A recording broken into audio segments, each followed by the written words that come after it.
नमस्कार दोस्तों, जय श्री कृष्ण, राधे राधे।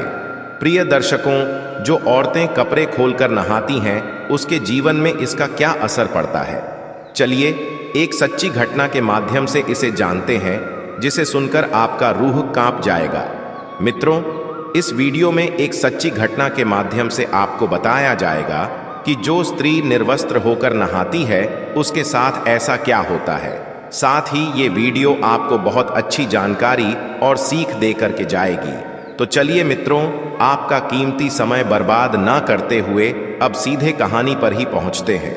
मित्रों, एक समय भगवान विष्णु मां लक्ष्मी के साथ हरिद्वार में घूम रहे थे।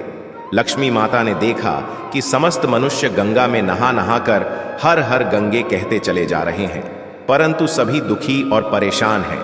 प्रिय दर्शकों, अगर आप यह कहानी सुन रहे हैं तो पूरा सुनिएगा, क्योंकि आधा अधूरा ज्ञान कभी किसी के लिए सही नहीं होता। तब लक्ष्मी माता ने बहुत आश्चर्य से भगवान विष्णु से पूछी, गंगा में इतनी बार स्नान करने पर भी इनके पाप और दुखों का नाश क्यों नहीं हुआ? क्या गंगा में अब वो सत्यता नहीं रही? भगवान विष्णु ने कहा, गंगा में तो वही सामर्थ्य है, परंतु इन लोगों ने पापनाशिनी गंगा में स्नान ही नहीं किया है, फिर इन्हें लाभ कैसे हो? लक्ष्मी जी ने आश्चर्य से कहा कि स्नान कैसे नहीं किया? सभी तो नहाकर जा रहे हैं, अभी तक इनके शरीर भी नहीं सूखे हैं। भगवान विष्णु ने कहा, ये लोग तो केवल जल में डुबकी लगाकर आ रहे हैं, तुम्हें कल इसका रहस्य समझाऊंगा। दूसरे दिन बहुत जोर की बरसात होने लगी, गलियां कीचड़ से भर गई। एक चौड़े रास्ते में एक गहरा गड्ढा था, चारों ओर कीचड़ भरा था। और तब भगवान विष्णु ने लीला से वृद्ध रूप धारण कर लिया और विवश की तरह गड्ढा में जाकर ऐसे पर गए जैसे कोई मनुष्य चलता चलता गड्ढे में गिर पड़ा हो और निकालने की चेष्टा करने पर भी ना निकल पा रहा हो। लक्ष्मी जी को उन्होंने यह समझाकर गड्ढे के पास बैठा दिया कि देखो, तुम लोगों को सुना सुनाकर यूं पुकारती रहो कि मेरे वृद्ध पति अकस्मात गड्ढे में गिर पड़े हैं, कोई पुण्य आत्मा इन्हें निकालकर इनके प्राण बचाए और हम असहाय की सहायता करें। और भगवान विष्णु ने यह भी समझा दिया कि जब कोई गड्ढे में से मुझे निकालने को तैयार हो तब इतना और कह देना कि मेरे पति सर्वथा निष्पाप है, इन्हें वही छुए जो खुद भी निष्पाप हो। यदि आप निष्पाप हैं तो इनको हाथ लगाइए, नहीं तो हाथ लगाते ही आप भस्म हो जाएंगे। लक्ष्मी जी तथास्तु कहकर गड्ढे के किनारे बैठ गई और आने जाने वालों को सुना सुनाकर भगवान विष्णु जी की सिखाई हुई बात कहने लगी। गंगा में नहाकर लोगों के दल आ रहे हैं और सुंदर युवती को यूं बैठी देखकर कईयों के मन में पाप और कईयों को कुछ धर्म का भय हुआ। कई कानून से डरे और कुछ लोगों ने तो लक्ष्मी जी को यह भी सुना दिया कि मरने दे बुढ़े को, क्यों उसके लिए रोती है। और कुछ दयालु चरित्रवान पुरुष थे, उन्होंने उस युवती के पति को निकालना चाहा, परंतु लक्ष्मी जी के वचन सुनकर वे भी रुक गए। उन्होंने सोचा कि हम गंगा में नहाकर आए हैं तो क्या हुआ, पापी तो है ही, कहीं सहायता करते समय हम भस्म ना हो जाएं। इस स्त्री के कथन के अनुसार हम खुद भस्म ना हो जाएं। किसी का साहस नहीं हुआ। सैकड़ों आए, सैकड़ों ने पूछा और चले गए। संध्या हो चली। तब भगवान विष्णु ने माता लक्ष्मी से कहा, देखा, आया कोई सच्चे हृदय से गंगा में नहाने वाला। तब थोड़ी देर बाद एक जवान हाथ में लौटा लिए हर हर गंगे करता हुआ निकला। लक्ष्मी जी ने उसे भी वही बात कही। युवक का हृदय करुणा से भर आया। उसने भगवान विष्णु को निकालने की तैयारी की। लक्ष्मी जी ने रोककर कहा कि भाई, यदि तुम सर्वथा निष्पाप नहीं होगे तो मेरे पति को छूते ही जल जाओगे। उसने उसी समय बिना किसी संकोच के दृढ़ निश्चय के साथ लक्ष्मी जी से कहा कि माता, मेरे निष्पाप होने में तुझे संदेह क्यों होता है? देखती नहीं मैं अभी गंगा नहाकर आया हूं। भला गंगा में गोता लगाने के बाद भी कभी पाप रहते हैं? मैं अभी तुम्हारे पति को निकालता हूं। युवक ने लपक कर बूढ़े को ऊपर उठा लिया। भगवान विष्णु और लक्ष्मी ने उसे अधिकारी समझकर अपना असली स्वरूप प्रकट कर उसे दर्शन देकर कृतार्थ किया। प्रिय मित्रों, भगवान विष्णु और धन की देवी माता लक्ष्मी को आप जरूर याद करें। साथ ही कमेंट में भी जय मां लक्ष्मी नारायण अवश्य लिखें। भगवान विष्णु और धन की देवी मां लक्ष्मी का आशीर्वाद हमेशा आप पर बना रहे। आपके घर में धन की कभी कोई कमी न रहे, आपका घर हमेशा खुशियों से भरा रहे। दोस्तों, तब भगवान विष्णु जी ने माता लक्ष्मी से कहा कि इतने सारे लोगों में से इस एक ने ही गंगा स्नान किया है। इसी दृष्टांत के अनुसार जो लोग बिना श्रद्धा और विश्वास के केवल दंभ के लिए गंगा स्नान करते हैं उन्हें वास्तविक फल नहीं मिलता। परंतु इसका यह मतलब नहीं कि गंगा स्नान व्यर्थ जाता है। गंगा स्नान का बहुत पुण्य भी है। इसके बाद भगवान विष्णु जी ने माता लक्ष्मी जी से कहा, अब मैं आपको वो 12 बातें बताता हूँ। जो भी मनुष्य इन 12 बातों को नहाते समय ध्यान में रखता है वह कभी भी दुखी नहीं रहता है। उसके घर में माँ लक्ष्मी का वास होता है। उसके घर में अपार धन आता है। घर में कभी भी लड़ाई झगड़ा नहीं होते हैं। उसका पूरा परिवार हंसी खुशी जीवन व्यतीत करता है। तब माता लक्ष्मी ने कहा, हे भगवान, आप हमें यह 12 बातें बताइए। इसके बाद भगवान विष्णु उन बातों को बताना शुरू कर देते हैं और माता लक्ष्मी बहुत ध्यान से सुनने लगती है। दोस्तों, यह 12 बातें आप लोग भी बिल्कुल ध्यान से सुनना। इसके बाद भगवान विष्णु कहते हैं, प्रिय, ये 12 बातें बताने के बाद मैं आपको एक बात और बताऊंगा। जो औरतें कपड़े खोलकर स्नान करती है उनके लिए यह बात बहुत ही महत्वपूर्ण है। तो हे लक्ष्मी, आप इस बात को बहुत ही ध्यान से सुनना। तभी विष्णु जी अपनी वाणी को शुरू कर बताने लगते हैं। समस्त पापों का नाश करने वाली गंगा नदी में स्नान करना बेहद शुभ फलदायी माना जाता है। इसके साथ ही गंगा स्नान के बाद दान करने का भी खास महत्व है। ऐसी मान्यता है कि जो लोग गंगा नदी में पवित्र डुबकी लगाते हैं उन्हें अपने पिछले बुरे कर्मों से छुटकारा मिल जाता है और उन्हें सभी कष्टों से मुक्ति मिल जाती है। इसके साथ ही गंगा नदी के पास दिया जलाना भी अत्यधिक फलदायी माना गया है। भगवान विष्णु आगे इंसान के पापों के बारे में बताते हुए कहते हैं, माँ गंगा को मोक्षदायिनी के रूप में जाना जाता है।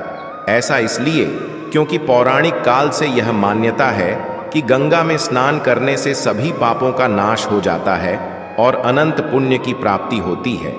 इसकी प्रक्रिया यह है, जब आप गंगा में पवित्र भाव से स्नान करने के लिए जा रहे होते हैं तब पाप आपसे अलग हो जाता है, क्योंकि वह गंगा जी को छू ही नहीं सकता।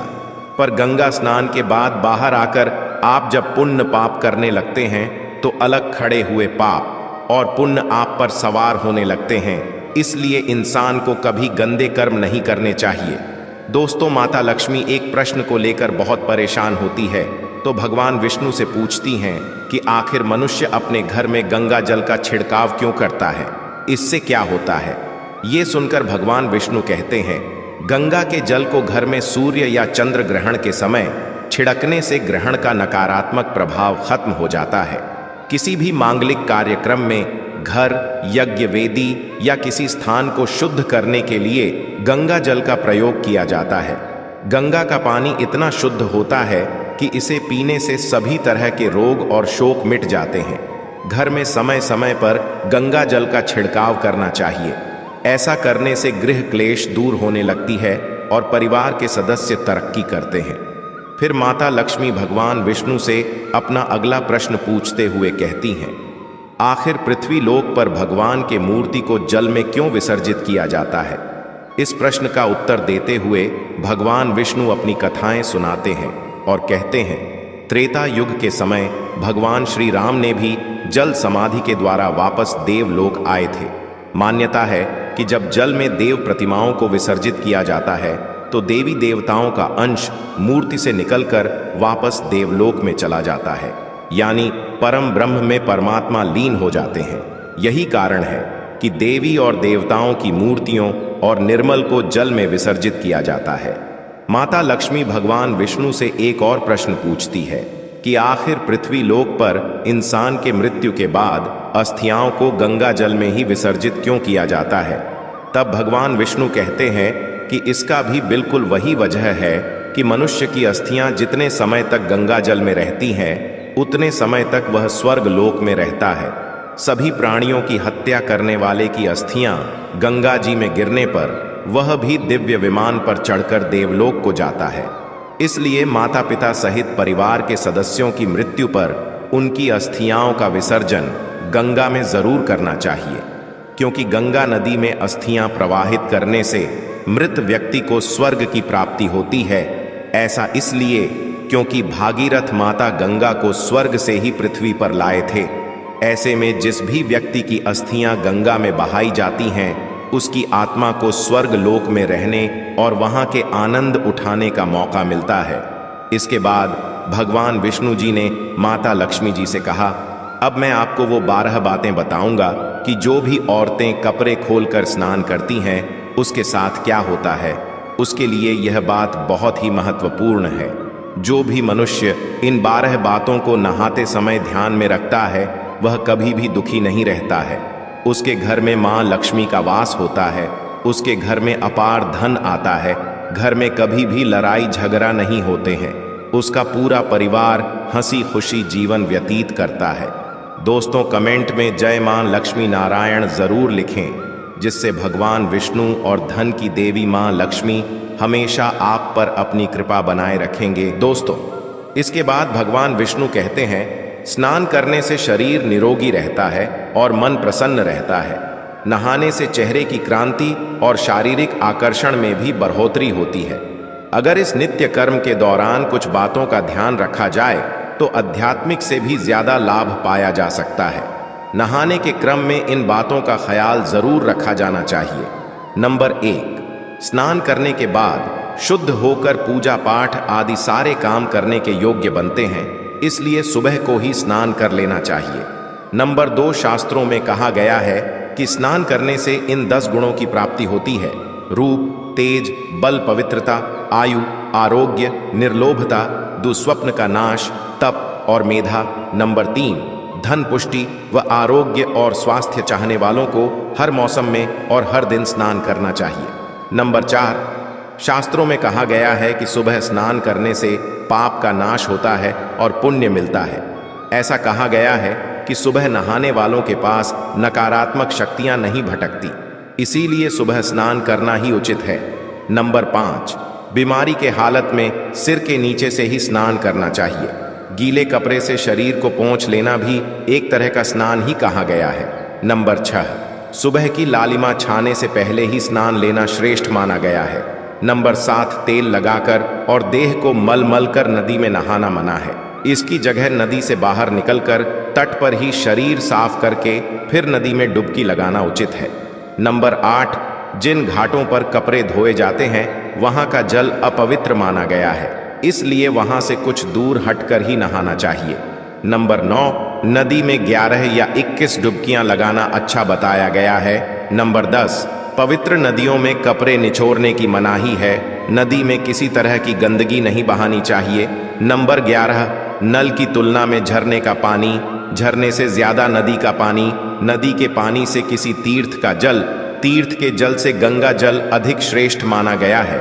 नंबर 12, गंगा माता का कथन है कि स्नान करते वक्त कोई चाहे जहां भी मेरा स्मरण करेगा, मैं वहां के जल में आ जाऊंगी, क्योंकि गंगा का जल अगर किसी अन्य जल में डाल दिया जाए तो वह जल भी शुद्ध होकर गंगा के समान हो जाता है। इसके बाद भगवान विष्णु जी ने कहा, अब मैं आपको औरतों के बारे में बताता हूं कि जो औरतें कपड़े खोलकर स्नान करती हैं उसके साथ क्या होता है। हिंदू धर्म शास्त्रों में हर एक चीज के लिए कुछ नियम बनाए गए हैं। इन नियमों में से एक है स्नान को लेकर की गई बातें। ऐसा माना जाता है कि आम व्यक्ति को शास्त्रों के नियमों का पालन जरूर करना चाहिए, जिससे उनके घर की सुख समृद्धि बनी रहती है और खुशहाली आती है, साथ में अपार धन बरसता है, माता लक्ष्मी प्रसन्न होती है। दरअसल हमारे शास्त्रों में ऐसी कई बातें लिखी गई हैं जिनका हम पालन सदियों से करते चले आ रहे हैं, लेकिन उसके कारणों के बारे में हमें अभी भी पूरी जानकारी नहीं है। ऐसे ही नियमों में से एक है निर्वस्त्र स्नान करना। आपने अक्सर घर के बड़ों को ऐसा कहते सुना होगा कि कभी भी स्नान बिना कपड़ों के यानी निर्वस्त्र नहीं करना चाहिए। अगर हम पौराणिक कथाओं की बात करें तो निर्वस्त्र स्नान की मनाही का एक सबसे बड़ा कारण कृष्ण जी के समय से जुड़ा है। पौराणिक कथाओं के अनुसार एक बार जब गोपिकाएं सरोवर में स्नान कर रही थीं और वो निर्वस्त्र थी, उस समय बाल कृष्ण ने गोपियों के सभी वस्त्र छिपा दिए। उस समय जब कृष्ण जी ने उनके वस्त्र छिपा लिए और गोपियों ने अपने वस्त्र वापस लेने की प्रार्थना की, तब कृष्ण जी ने उन्हें समझाया कि कहीं भी बिना वस्त्र धारण किए स्नान नहीं करना चाहिए। इससे जल के देवता वरुण का अपमान होता है, इसलिए आपको निर्वस्त्र स्नान न करने की सलाह दी जाती है। अगर आप नहाते समय यह सोचते हैं कि बंद कमरे में कोई आपको नहीं देख रहा है, तो ऐसा गलत है, क्योंकि ईश्वर आपको हर स्थान पर देखते हैं। और यदि आप निर्वस्त्र होकर स्नान कर रहे हैं तो यह मुख्य रूप से जल के देवता वरुण का अपमान करने जैसा होता है। निर्वस्त्र स्नान से आपको पाप लग सकता है और आर्थिक एवं शारीरिक नुकसान पहुंच सकता है। यदि आप निर्वस्त्र स्नान करते हैं तो आपके शरीर में नकारात्मक ऊर्जा प्रवेश करती है और आपकी मानसिकता भी नकारात्मक हो सकती है। इसलिए हमेशा आपको यही सलाह दी जाती है कि आप नहाते समय कोई एक कपड़ा जरूर धारण करें, लेकिन बिना कपड़ों के स्नान न करें, तभी आपके लिए बेहतर होगा। निर्वस्त्र स्नान से शरीर की सकारात्मक ऊर्जा शरीर से बाहर निकल सकती है और इसका प्रभाव आपके शरीर के साथ आपके मन मस्तिष्क में भी होता है। गरुड़ पुराण के अनुसार जब आप स्नान करते हैं तब आपके पितृ यानी मृत पूर्वज आपके आसपास मौजूद होते हैं। यदि आप निर्वस्त्र स्नान करते हैं तो आपको पितृदोष लग सकता है। ऐसे स्नान करने से आपके पितरों को तृप्ति नहीं मिलती है और ये घर में पितृदोष का कारण बन सकता है, और ये वस्त्रों से गिरने वाले जल को ग्रहण करते हैं जिनसे उनकी तृप्ति होती है। निर्वस्त्र स्नान करने से पितृ अतिरिक्त नाराज होते हैं, जिनसे व्यक्ति का तेज, बल, धन और सुख नष्ट होता है। इसलिए कभी भी निर्वस्त्र होकर स्नान नहीं करना चाहिए। पुराणों के अनुसार नहाने वाला पानी पूर्वजों के हिस्से में जाता है और निर्वस्त्र होकर नहाने से इसे पितरों के समक्ष बिना कपड़ों के नहाना माना जाता है। शास्त्रों में ऐसी मान्यता है कि यदि कोई निर्वस्त्र स्नान करता है तो माता लक्ष्मी उससे रूठ सकती है। इससे आपकी कुंडली में धन हानि के योग बन सकते हैं और आपकी आर्थिक स्थिति खराब हो सकती है। इन्हीं कारणों से आपको निर्वस्त्र स्नान न करने की सलाह दी जाती है और शास्त्रों में भी इस बात की मनाही है। प्रिय मित्रों, यह वीडियो अपने ऐसे दोस्तों के साथ शेयर जरूर करें जो कपड़े खोलकर स्नान करती है, जिसे इसके बारे में कुछ पता न हो। साथ ही सच्ची श्रद्धा से कमेंट में जरूर लिखे, जय मां लक्ष्मी नारायण, जय सिया राम, जय हनुमान और देवों के देव, हर हर महादेव सदैव आप पर अपनी कृपा बनाए रखे। दोस्तों, वीडियो पसंद आई हो तो वीडियो को लाइक करें, चैनल को सब्सक्राइब करें। प्रिय मित्रों, वीडियो को अंत तक देखने के लिए आपका धन्यवाद। जय श्री राधे कृष्णा।